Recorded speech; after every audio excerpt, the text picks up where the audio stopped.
కీర్తన గ్రంథము 33వ అధ్యాయం. కీర్తనలు 33, 4, 5 వచనాలు కలిసి చూద్దాం. కీర్తన గ్రంథము 33 అధ్యాయము 4, 5 వచనాలను మనమంతా కలిసి చదువుకుంటాం. యెహోవా వాక్యము యథార్థమైనది, ఆయన చేయనదంతయు నమ్మకమైనది. ఆయన నీతిని న్యాయమును ప్రేమించుచున్నాడు. లోకము యెహోవా కృపతో నిండి ఉన్నది. ప్రభువుకు సహాయం కొరకు ప్రార్థనలో ప్రభు వైపున చూచెడి వారం ఉంటాం.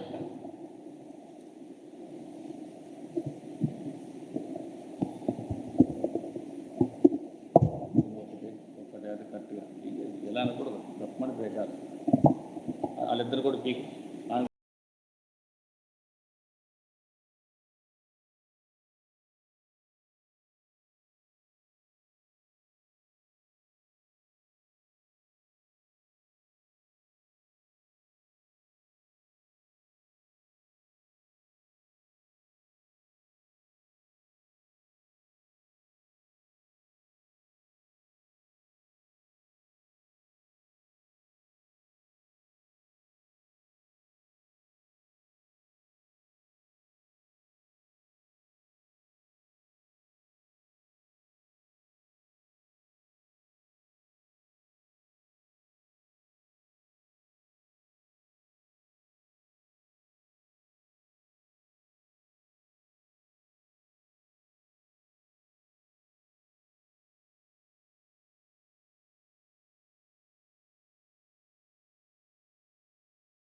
యథార్థవంతులకు శోభస్కరము.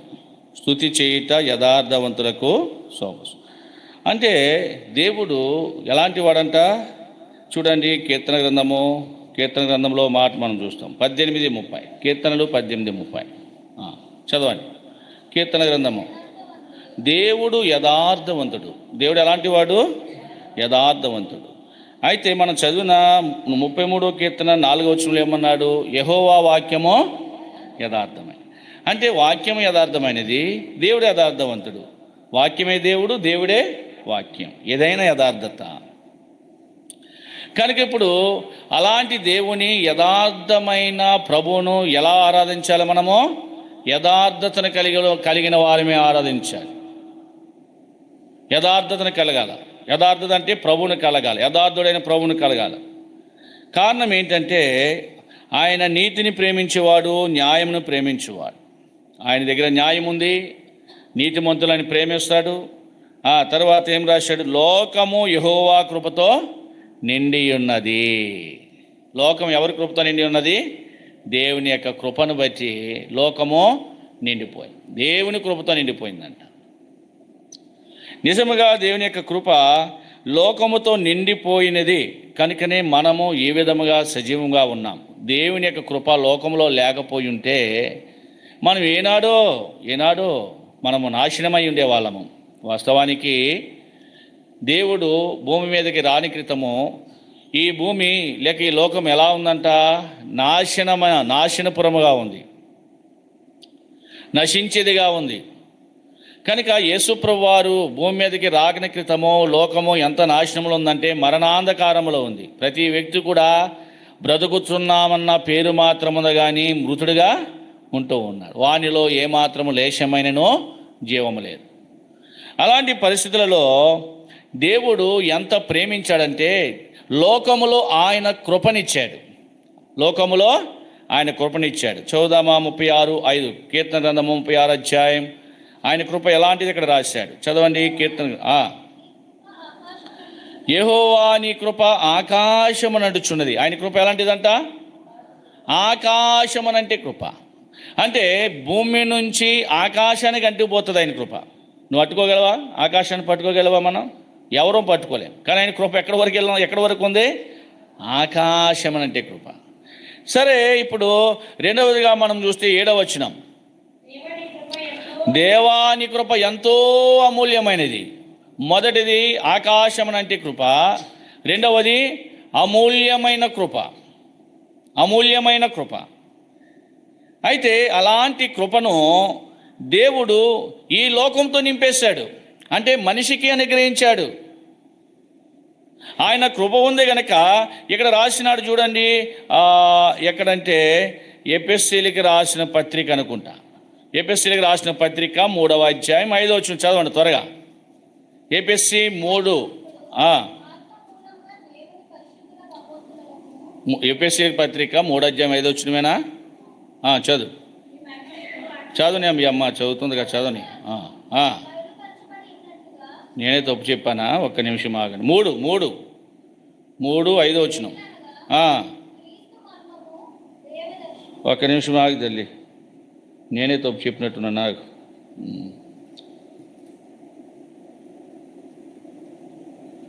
ఆయన కృప ఎక్కడో పొరపాటు చేసినాం.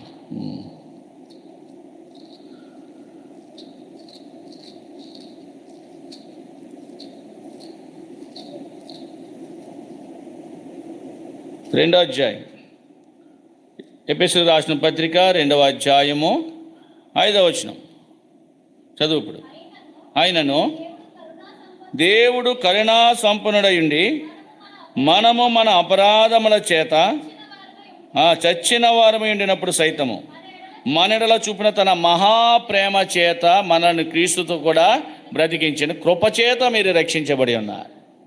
ఇప్పుడు లోకములో నిండిపోయిన కృప మొట్టమొదటిగా చేసేది ఏంటంటే రక్షించే కృప. అది రక్షణ ఎవరికి అవసరమో?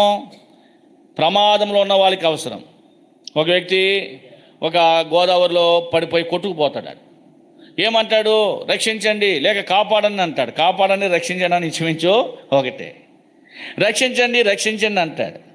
అలాంటి సమయాల్లో ఎవరొకరు ఏదో వచ్చిన వాడు ఎవడొకడు వెళ్ళి ఏం చేయాలా, దాంట్లో దూకి ఆ గోదావరిలో కూడా రక్షించాలి. ఎదురన్నోడు దూకితే వాడు కూడా పోతాడు.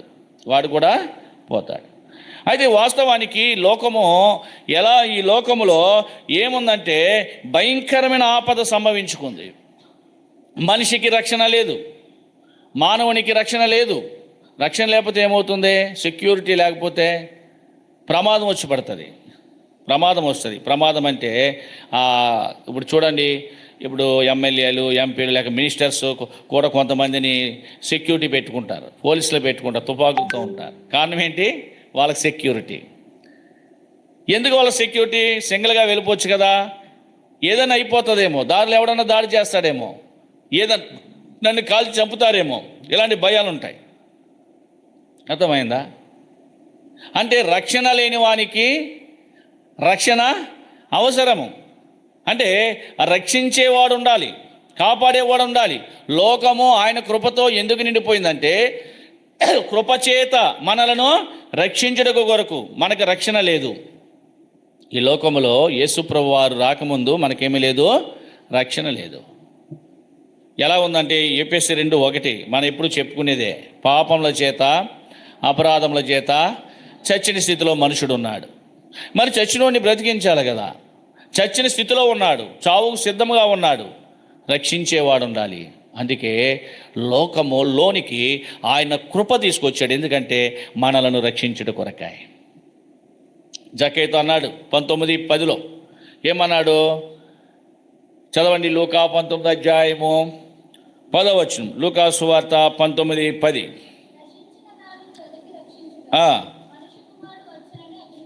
మనిషి కుమారుడు వచ్చాడు. ఎందుకు వచ్చినాడు? ఎందుకనగా ఎన్నో వచ్చినది, ఈ ఇంటికి భలే ఉన్నారండి మీరు, చదవర్లా. మొదటి వచ్చిన చదవండి, 9వ వచనం. అందుకు యేసు ఎదురును అబ్రహాం కుమారుడే, ఎందుకనగా నేడు ఈ ఇంటికి రక్షణ వచ్చినది. ఇంటికి రక్షణ వచ్చింది. కారణం ఏంటి? నశించే దానిని రక్షించడం కొరకే దేవుడు ప్రభు వచ్చాడు. ఆ ఇంటిలోనికి రక్షణ వచ్చింది. లేకపోతే ఆయన రాకపోయి ఉంటే ఆ ఇల్లు రక్షించబడేది కాదు. లోకము యెహోవా కృపతో నిండిపోయింది. దేవుడు యథార్థవంతుడు, ఆయన వాక్యము కూడా యథార్థమైనది. మనం ఆరాధించేది యథార్థుడైన దేవుని ఆరాధిస్తున్నాం కనుక మొదటిగా ఆయన ద్వారా మనకేమొచ్చిందంటే రక్షణ వచ్చింది. మన జీవితాలకు ఏమొచ్చింది? రక్షణ. అందుకే కీర్తన 23లో కీర్తనకాడు అన్నాడు, యెహోవా నా కాపరి అన్నాడు. అంటే దేవుని ద్వారా ఆయనకి ఏమొచ్చింది? కాపుదల వచ్చింది. దేవుని ద్వారా ఆయనకి ఏమొచ్చింది? కాపుదల, సాల్వేషన్, రక్షణ వచ్చింది. దేవుడు రక్షించకపోయింటే మనం రక్షించబడే వాళ్ళము కాము.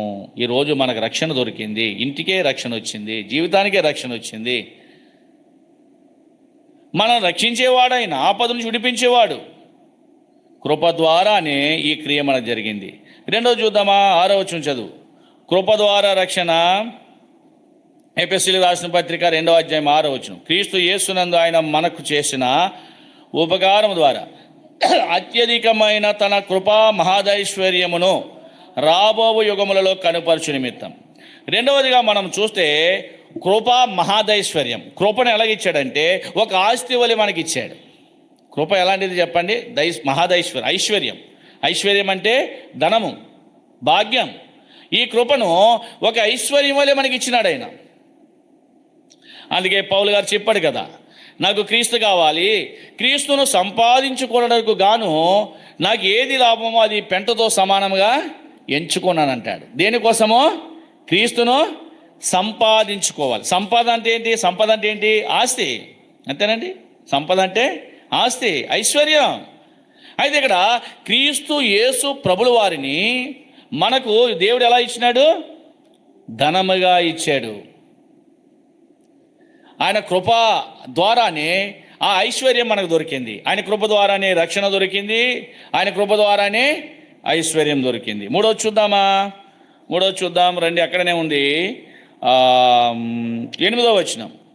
మీరు విశ్వాసము ద్వారా కృపచేతనే రక్షించబడి ఉన్నారు, ఇది మీ వలన కలిగినది కాదు, దేవుని వరమే. మూడవదిగా మనం చూస్తే ఆయన కృప మనకు వరముగా ఇచ్చాడు. కొంతమంది కొన్ని వరాలకు కోరుతూ ఉంటారు, నాకు అది కావాలి ఇది కావాలంటూ ఉంటారు. దావీదు కూడా 27వ కీర్తన 4వ వచనంలో వరం కోరినాడు. ఎలాంటి వరం కోరినాడు? అయ్యా, నీ మందిరంలో నేను ఉండాలి. ఎక్కడ ఉండాలని కోరుకున్నాడు? ఎక్కడ ఉండాలని కోరుకున్నాడు? సేవకుడు వస్తే పారిపోయి దోకుంటాగా, దొంగల్లాగా, దొంగేదవల్లాగా. భయం లేదు మీకు? ముందు ఏంటి ఏంటి ఏంటి మిరియాలంతా ఏంటారు, మిరియాలు పుడతాడు కాదన్నారు ఎప్పుడన్నా? ఎంత ఉన్నారు వీళ్ళు, ఈ గ్యాంగ్ దాక్కుంటున్నారు వీళ్ళు. దేవుడు వేస్తాడు అంతే. దాక్కున్న వాళ్ళు సింహం చీల్చిపడేసింది 42 మందిని. మర్చిపోయేవేమో వాకి.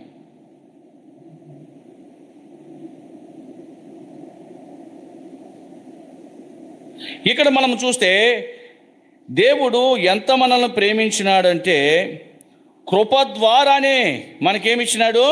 రక్షణ ఇచ్చినాడు. కృప ద్వారానే ఏమిచ్చినాడు? ఆ కృపను ఐశ్వర్యంగా ఇచ్చాడు. ఆ కృప మనకు వరముగా ఇచ్చాడు. దావీదు ఏమని కోరుకున్నాడు? నేను దేవుని మందిరంలో జీవితాంతం ఉండాలని కోరుకున్నాడు. మనమేం కోరుకుంటాం?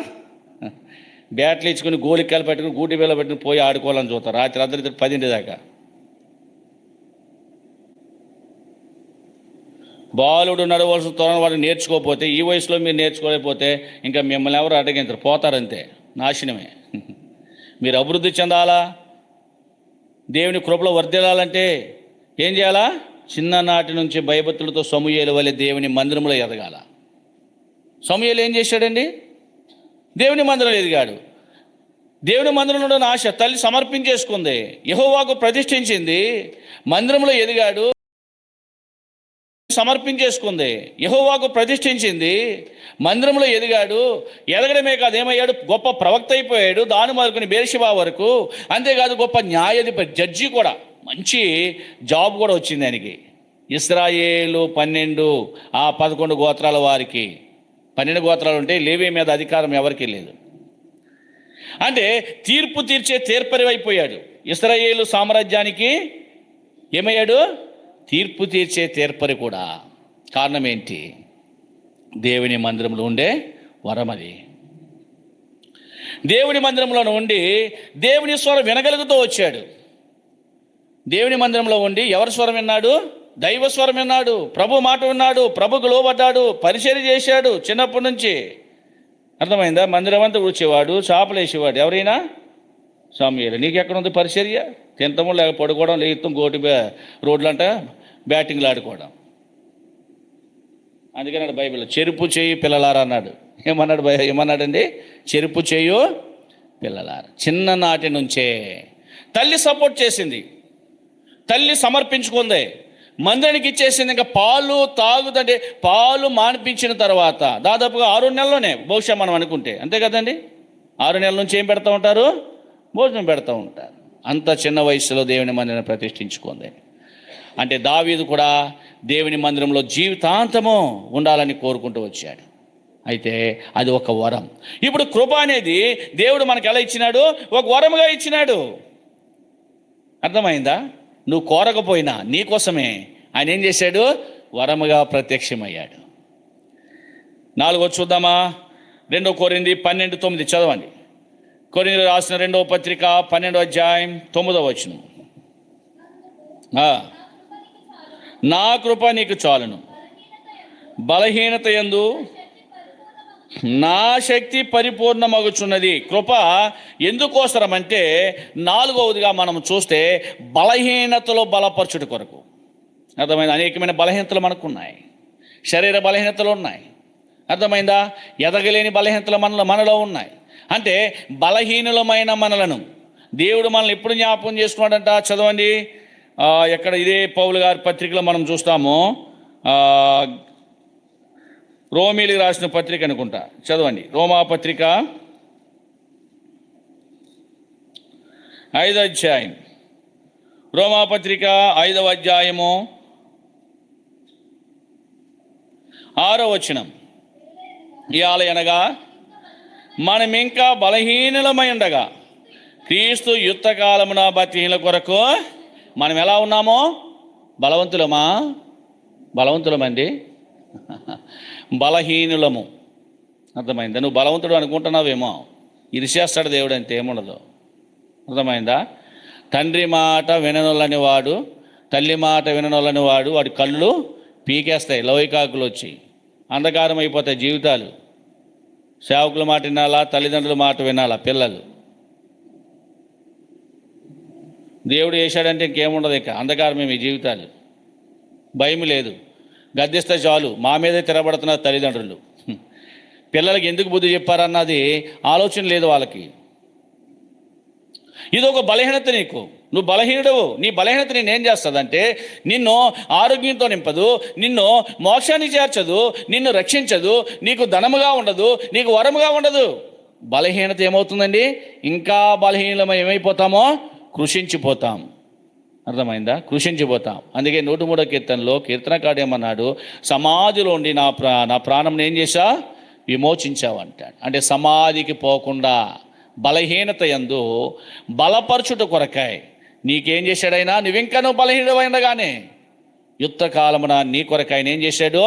చనిపోయాడు. కారణం ఏంటి? ఎందుకోసం చనిపోయాడు? నిన్ను బలపరచుట కొరకు, బలమిచ్చుట కొరకు. బలం దేనికోసం? అది 84వ కీర్తన 7వ వచనం చదవండి. కీర్తన గ్రంథము 84 అధ్యాయం 7వ వచనం త్వరగా. ప్రయాణం చేదురు వారిలో ప్రతివాడును.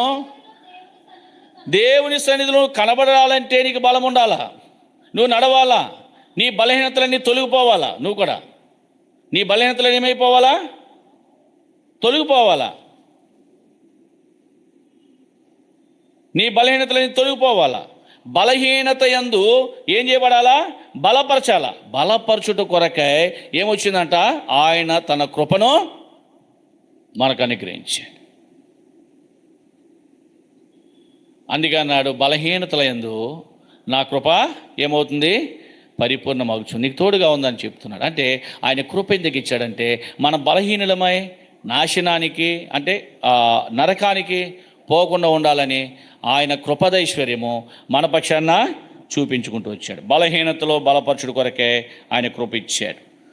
తర్వాత 5వది మనం చూద్దాం. విలాపవాక్యములు 3:22. మనందరూ ఎప్పుడు చదువుకున్న భాగమే ఇది. విలాపవాక్యములు 3వ అధ్యాయం 22వ వచనం చదవండి.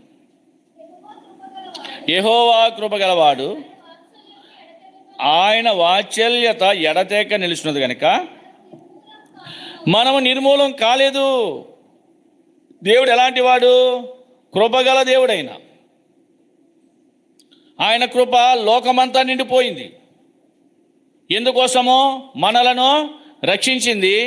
రెండవది మనకేమిచ్చింది? ఐశ్వర్యం ఇచ్చింది. మూడవది ఒక వరముగా మనకి ఆ కృపను అనుగ్రహించుకుంటూ వచ్చాడు. నాలుగవది మన బలహీనత యందు నువ్వు బలహీనుడు కాకుండా బలవంతుడు కావాలి. సియోనులో దేవుని సన్నిధి అనగా పరలోక రాజ్యం నువ్వు స్వతంత్రించుకోవాలా. పరలోక రాజ్యానికి హక్కుదారులు కావాలని నేను బలపరచుడు కొరకే, బలహీనతలందు కృప చూపుడు కొరకే, బలమిచ్చుడు కొరకే కృపనిచ్చినాడు. 4వది. 5వది ఆయన కృప ఉంది గనక అనుదినము ఆయన వాత్సల్యత ఏం చేసినాడంట? మనలో నూతనమైన కార్యం చేస్తూ, నూతనముగా పుట్టిస్తూ, మనకేమీ లేదు నిర్మూలత లేకుండా, అంటే మనం నాశనము కాకుండా ఆయన కృప మనల్ని ఏం చేస్తుంది? కాపాడుతూ ఉంది.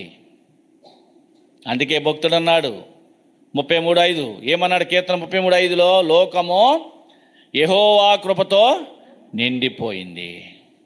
ఆయన కృప లేకపోతే ఈ ఆశీర్వాదాలు మనకు వచ్చుండేవి కాదు. ఆయన ఎంతో కృప గలవాడు. ఈ కృప ఆయన ఎలా చూపించినాడు? చదవండి. యోహాను సువార్త 1వ అధ్యాయం రండి. యోహాను సువార్త 1వ అధ్యాయం. ఎంత ప్రేమించాడు దేవుడు, ఎంత ప్రేమించాడు ఆయన. ఆ ప్రేమ చేత ఆయన కృప మనకి ఎలాగిచ్చాడో మనం చూస్తాం.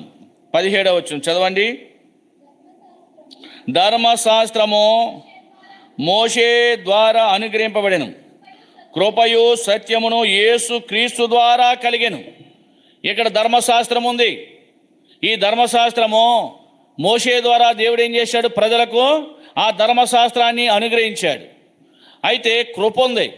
ఆ కృప ఎవరి ద్వారా వచ్చింది? యేసు క్రీస్తు ప్రభు ద్వారానే. అర్థమైందా? ధర్మశాస్త్రం మోషే ద్వారా అనుగ్రహించబడితే ఆయన కృప యేసు క్రీస్తు ద్వారా మనకు తీసుకొచ్చాడు దేవుడు. యేసు క్రీస్తు అనే ప్రభువు భూమి మీదకి రాకపోయి ఉంటే మనకు ఆ కృప దొరికేది కాదు. భూమి ఆయన కృపతో నిండేది కాదు. ఆయన వచ్చినాడు కనుక ఆ కృప మనకి అనుగ్రహించుకుంటూ వచ్చాడు. ఎలా వచ్చినాడు? మనం ఇదే వచనంలో మనం చూస్తాం. కృప ఎలా ఇచ్చాడు? 14వ వచనం, యోహాను సువార్త 1:14. ఆ వాక్యము శరీరధారి అయి కృపా సత్య సంపూర్ణుడిగా మన మధ్య నివసించెను. ఎలా వచ్చినాడంటే ఆయన ఆ వాక్యము, ఏ వాక్యము? ఆయన వాక్యము యథార్థమైనది. ఆ వాక్యమే దేవుడు. ఆ దేవుడే ఎలా వచ్చాడు? శరీరధారి అయి. ఇది మనకు తెలుసు. వాస్తవానికి ఆ దేవునికి శరీరం లేదు. శరీరం లేదండి ఆయనకి. ఆయన ఆత్మకి శరీరం ఎలా ఉంటుంది? ఉండదు. ఆత్మకు శరీరం అనేది ఉండదు. కనుక ఆ వాక్యం ఏమైందంట? శరీరధారి అయి. శరీరము లేని ప్రభువు మన కోసము ఎంత యథార్థమైన కార్యం చేశాడంటే శరీరము ధరించాడు. ఆయన శరీరము ధరించాడు గనక ఎక్కడ నివసించాడు? భూమి మీద మనుషుల మధ్య నివసించగలిగాడు. పాట ఉంటుంది, ఇదిగో మనుషుల మధ్యన దేవాది దేవుడు వాసం చేయుచుండే అని పాట ఉంటుంది. అంటే మనుషుల మధ్య ఆయన నివసించడానికి కారణం ఏంటంటే శరీరము ద్వారా భూమి మీదకి వచ్చాడు కనుక ఆయన నివసించగలిగాడు. లేకపోతే ఆత్మైన దేవుని మనం ఏం చేయలేమో చూడాలి. అదే ఆయన ఇచ్చిన కృప. అది ఎవరి ద్వారా కలిగింది? యేసు క్రీస్తు ద్వారానే కలిగింది. అందుకే అన్నాడు, ఇదే యోహాను సువార్త 1వ అధ్యాయం 16వ వచనంలో చదవండి. ఆయన పరిపూర్ణతలో నుండి మనమందరము కృప వెంబడి కృపను పొందితిమి. మనమందరము కూడా ఆయన పరిపూర్ణతలో నుండి ఏం పొందినామో? కృప వెంబడి కృప. అంటే ఆ కృపను పొందుతూనే ఉన్నాం. అందుకే కీర్తనకారుడు ఆయన కృపను చూచాడు. ఆయన కృపను బట్టి ప్రభుని ఆరాధన చేశాడు. అయ్యా, లోకమంతా నీ కృపతో నింపేశావు. కృప వెంబడి కృపను పొందుడు కొరకే మాకు గొప్ప ఆధిక్యత మాకు ఇచ్చావు అని ప్రభుని ఏం చేయగలిగాడు? ఆరాధించగలిగాడు. మరి ఆయన కృపను పొందుకుంటున్నావు కదా. ఆయన కృప ద్వారా నీకేం కలిగింది? కాపుదల వచ్చింది, రక్షణ కార్యం జరిగింది. ఆ కృపగల దేవుడు భూమి మీదకి రాకపోయి ఉంటే నీకు రక్షణ దొరికేది కాదు. నువ్వు రక్షించబడేవాడు కాదు. మానవులందరూ మొదటి ప్రపంచంలో జలప్రలయం ద్వారా ఎలాగైతే హతమైపోయారో ఒక కుటుంబమే రక్షించబడుతూ వచ్చింది. ఎవరి కుటుంబం అది? నోవాహు కుటుంబం మాత్రమే. ఈరోజు నా పరిస్థితి కూడా అలాగే ఉండుండేది. అయితే కృపగల దేవుడు భూమి మీదకి వచ్చాడు. లోకమంతా తన కృపతో నింపేశాడు, రక్షణ ఇచ్చాడు. ఆ కృపను ఎలా ఇచ్చాడు? మనకు రక్షణతో కలిసి ఐశ్వర్యం కూడా మనకి ఇచ్చాడు. అర్థమైందా? రక్షణతో పాటు మనకేమి ఇచ్చాడు? ప్రభు యొక్క ఐశ్వర్యాన్ని మనకి ఇచ్చాడు. ఆయన ఇచ్చిన ఐశ్వర్యమే ఏదున్నా కానీ.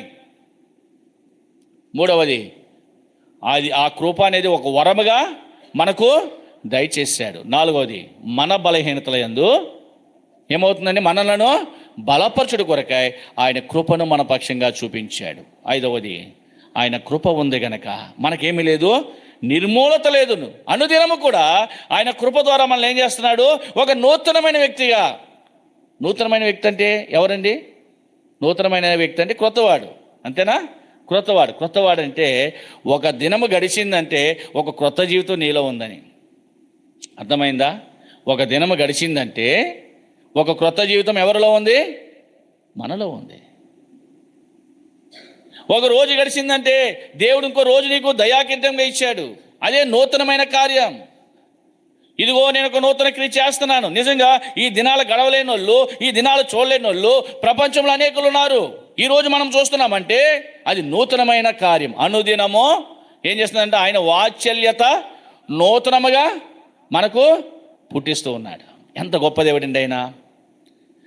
నూతనంగా ఇస్తున్నాడు, నూతనమైన కార్యములు మన పక్షంగా జరిగిస్తూ ఉన్నాడు. ఈ దినం మనం ఉన్నామంటే అది దేవుని కృపే. అది మన యొక్క శక్తి కాదు, మన యొక్క భక్తి కాదు. ఆయన కృపతోనే మనం బ్రతుకుతున్నాం. ఆయన కృపతోనే మనం బ్రతుకుతున్నాం. కనుక ఆయన కృపను బట్టి ఆయన చూపిన ప్రేమను బట్టి, ఆయన ద్వారా పొందుకున్న ఆ కృప వెంబడి కృపను బట్టి మనం ప్రభును ఆరాధించవలసిన వారము ఉన్నాం. ఈరోజు ఈ స్థితిలో ఉన్నామంటే ఆయన కృపే. ఆయన కృప లేనిదే ఎప్పుడో మనము భూమి మీద అసలే జీవించి ఉండేవాళ్ళము కాము. ఆయన కృప ఉంది కనుకనే 2025 సంవత్సరంలో కరోనాలో ఎన్నో లక్షల కొలది ప్రజలు చనిపోయినా కానీ నిన్ను నన్ను ప్రభు బ్రతికించుకుంటూ వచ్చాడు. నిన్ను బ్రతికించాలని ఆయన ఎంతో ఆశపడ్డాడు కనుక నిన్ను బ్రతికించాడు. బ్రతుకునిచ్చిన ప్రభును మనం ఏం చేద్దాం? ఆరాధించే వారం ఉందాం. అలా ఉండినట్లుగా కూడి వచ్చిన ఆత్మదేవుడు మన సహాయపడిన గాక. ఆమేన్. లేచి నిలబడి ఓ పాట పాడుకుంటాం. చివరి పల్లవి పాడినప్పుడు సండే